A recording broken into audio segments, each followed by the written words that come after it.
രാജീവ് എന്നോടൊന്നും മറച്ചു വെക്കരുത്. എന്നെ സഹായിക്കാന്ന് രാജീവ് എനിക്ക് വാക്ക് തന്നതാ. അർച്ചനയ്ക്ക് എന്നെ സംശയമുണ്ടോ?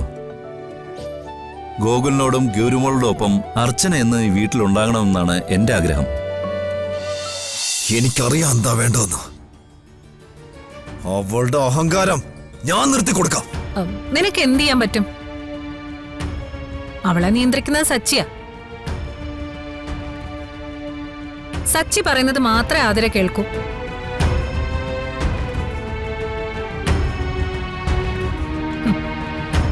അത് മാത്രമല്ലല്ലോ, സ്വന്തം ഭാര്യയുടെ അനിയത്തിയാണല്ലോ ആതിര.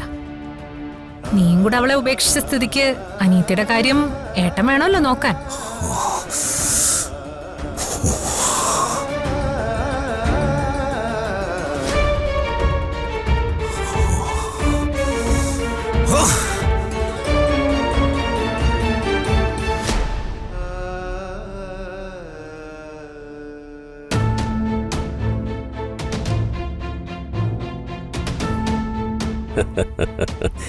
ഇന്നെന്തെങ്കിലും നടക്കും. നടത്തി കാണിക്കട്ടെ. സച്ചി അവനും തമ്മിൽ പരസ്പരം വെട്ടണം.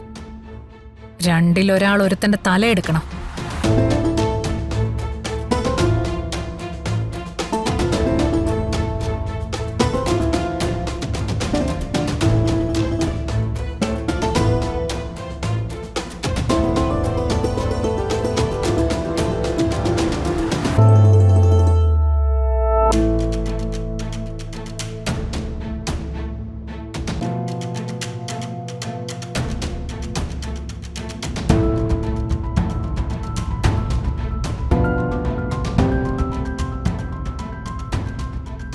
ഇതൊരു ഫിനാൻസ് കമ്പനിയുടെ പരസ്യമാണല്ലോ. വീട്ടിൽ അത്രയ്ക്ക് കഷ്ടപ്പാടായതുകൊണ്ടാണോ അവള് ഈ ജോലി തിരഞ്ഞെടുത്തത്? എൻ്റെ ദൈവമേ, എൻ്റെ കുടുംബത്തിൽ എന്തൊക്കെയാ സംഭവിക്കുന്നത്? ആതിരയെക്കുറിച്ച് കൂടുതൽ അറിഞ്ഞേ പറ്റൂ. എന്താ ഒരു വഴി? രാജീവിനോടൊന്ന് അന്വേഷിക്കാൻ പറഞ്ഞാലോ?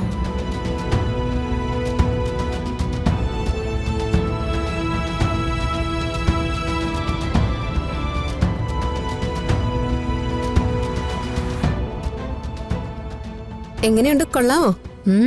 തരക്കേടില്ല. തരക്കേടില്ലെന്നോ? സൂപ്പർ ആയിട്ടുണ്ട്. എനിക്കൊന്നും അറിയത്തില്ല. കൊള്ളാവുന്ന നിങ്ങളൊക്കെ പറയുന്നത് ഞാനത് കേൾക്കുന്നു, അത്രേ ഉള്ളൂ.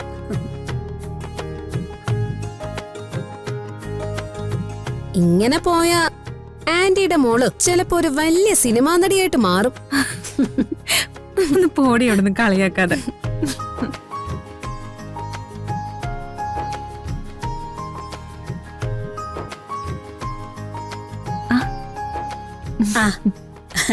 മോനെ സച്ചി, നീ ഇത് കണ്ടോ? ആതിരയുടെ ഫോട്ടോയും വീഡിയോ ഒക്കെയാ. ഇത് കണ്ടോ? ഞാനിത് നേരത്തെ കണ്ടതാ. എന്നിട്ട് എങ്ങനെയുണ്ട് ഏട്ടാ? കൊള്ളാമോ? ആ, കൊള്ളാവോന്ന് ചോദിച്ചാ തരക്കേടില്ല.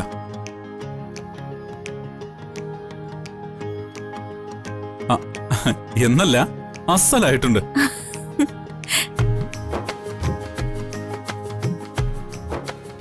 ഇവരൊക്കെ പറയുന്ന പോലെ ചിലപ്പോൾ നിനക്കതൊരു വലിയ ചാൻസ് ആവാൻ സാധ്യതയുണ്ട്. വലിയ സിനിമാ ഡയറക്ടേഴ്സും പരസ്യ ചിത്രത്തിന്റെ സംവിധായകരും ഒക്കെ വിളിക്കും. ആ അതെ, ഫോൺ ഓഫാക്കി വെക്കരുതേ. ഒന്ന് പോയേട്ടാ കളിയാക്കാനായിട്ട്. എടീ, ഞാൻ കളിയാക്കിയതല്ല. ഞാൻ വിചാരിച്ചതിനേക്കാളും നന്നായിട്ടുണ്ട് നീ.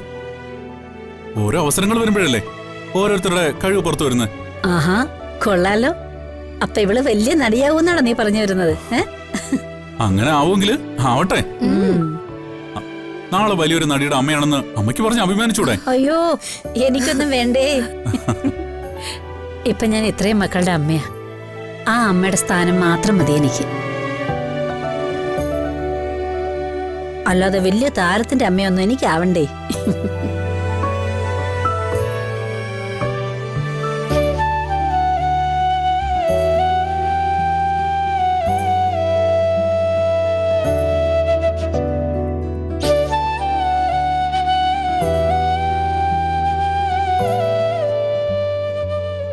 രാജീവ്, എന്തായി? ഞാൻ പറഞ്ഞ കാര്യങ്ങളൊക്കെ അന്വേഷിച്ചോ? കാര്യങ്ങൾ ഞാൻ അന്വേഷിച്ചു. സച്ചിയുടെ വീട്ടിലെ കാര്യങ്ങളൊക്കെ കുറച്ച് ബുദ്ധിമുട്ടിലാണ്. സന്ദീപ് ഉണ്ടാക്കുന്ന പ്രശ്നങ്ങൾ വേറെയും. അതെനിക്ക് മനസ്സിലായി. അവനിപ്പോ അവന്തികയുടെ കൂടെയാണല്ലോ. സച്ചേട്ടൻ, രാജീവ് എന്നോടൊന്നും മറച്ചു വെക്കരുത്. എന്നെ സഹായിക്കാന്ന് രാജീവ് എനിക്ക് വാക്ക് തന്നതാ. അർച്ചനയ്ക്ക് എന്നെ സംശയമുണ്ടോ? ഗോകുലിനോടും ഗൗരിമോളോടും ഒപ്പം അർച്ചന എന്ന് ഈ വീട്ടിലുണ്ടാകണമെന്നാണ് എൻ്റെ ആഗ്രഹം. പക്ഷേ അർച്ചനെ സഹായിക്കാന്ന് പറഞ്ഞ വാക്കിനെ ഒരു മാറ്റവും വരുത്തില്ല. പഴയ പോലെയല്ല സച്ചിയുടെ ഇപ്പോഴത്തെ ജീവിതം. അതില് ചില മാറ്റങ്ങളൊക്കെ ഉണ്ട്. എന്ത് മാറ്റങ്ങൾ?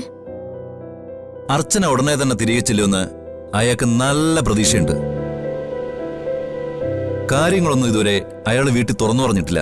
പക്ഷേ ഏത് നിമിഷവും അത് പറയാം. ആതിരയുടെ കാര്യം? അർച്ചന പറഞ്ഞാൽ ശരിയാ. ടൗണിലുള്ള കനകനിധി പ്രൈവറ്റ് ഫിനാൻസ് കമ്പനിയിലാ ആതിര ഇപ്പൊ ജോലി ചെയ്യുന്നത്. അതിന്റെ പരസ്യ അർച്ചന സോഷ്യൽ മീഡിയ കണ്ടത്. എനിക്ക് അവളെ ഒന്ന് കാണണം. ചാടിക്കേറി തീരുമാനങ്ങളൊന്നും എടുക്കരുത്. അത് നമുക്ക് റിസ്ക് ആണ്.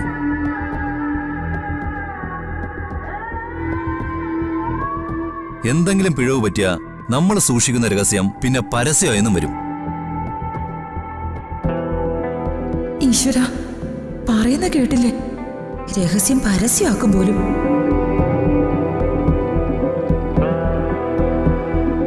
അപ്പൊ ഇവര് തമ്മിൽ എന്തോ അവിഹിതമുണ്ട്. എന്റെ ദൈവമേ, ഇവർ രണ്ടുപേരും കൂടി എന്നെ ചതിക്കുവാണോ?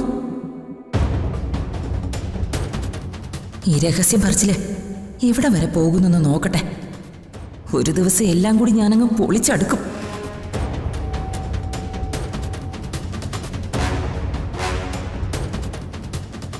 സമൃദ്ധ, ശിശിര നമ്മളെ ശ്രദ്ധിക്കുന്നുണ്ട്. അവക്കെന്തെങ്കിലും പ്രശ്നം ഉണ്ടാക്കാൻ ഇത് തന്നെ ധാരാളം.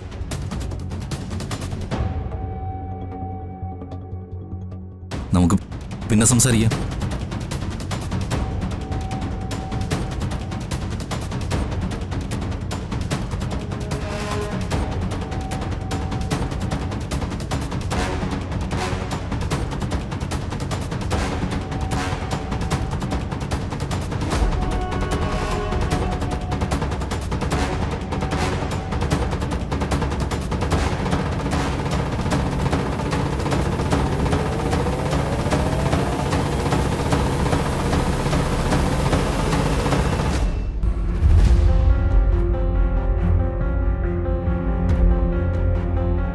ചേട്ടാ, ഒരു 5 മിനിറ്റ് വെയിറ്റ് ചെയ്യാം. ശരി മാഡം.